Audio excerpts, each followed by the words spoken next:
หนุ่มยโสล่ำล่ากันได้พี่น้องเด้อ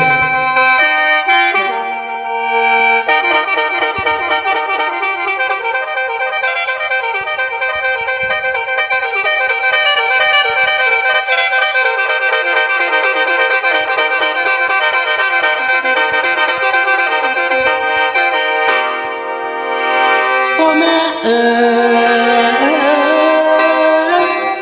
จวนเวลาหมอไกล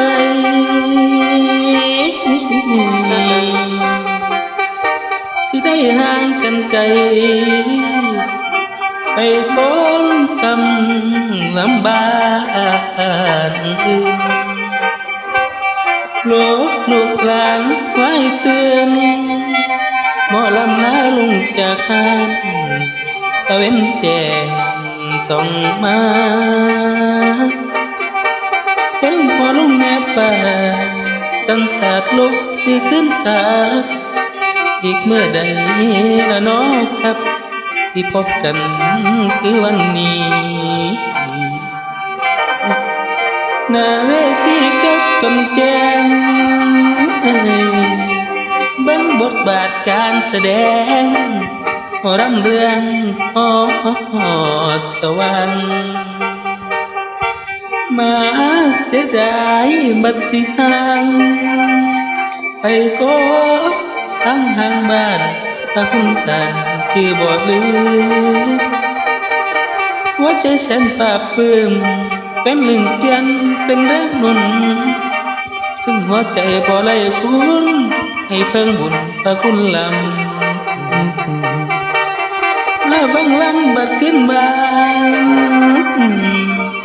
ให้พ่อแม่สุขสำราญขึ้นบ้าน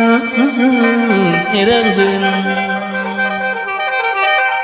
มีเงินแสนเงินหมื่นพวกวันขึ้นอย่าหายกุ้ง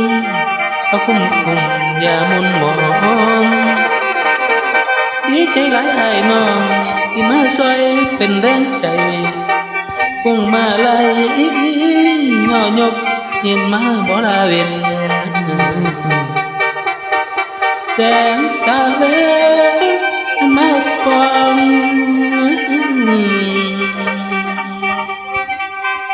ขอบฟ้าเป็นสีทองได้จำต้องลาก่อนผู้แสดงกะอีกอ่อนผู้ฟังลำกะอ่อนลาคงเหงาหัวบ่ได้นอนใจกินน้ำอ่อนตอนผู้สาวเพิ่นคือใครหนีหน้าเวทีสิมาพบอีกคนน้องพนางคนงามแฟนอายยิ้มชมอยู่ไกลปลายยักมาพี่อายสิสั่ง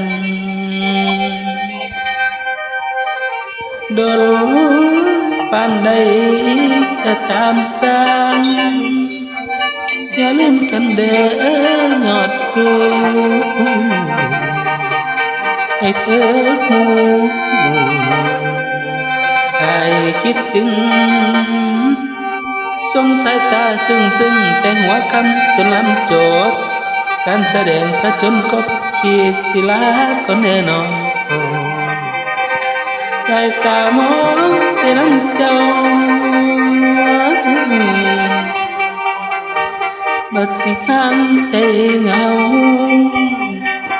อย่าลืมอายเด้อสู่ปล่อยคิดพอดกันวันละหน่อยบอกเมื่อลาเอิ้นสั่งนอนเอาเสียงร้องเห็นสงทางโอ้ย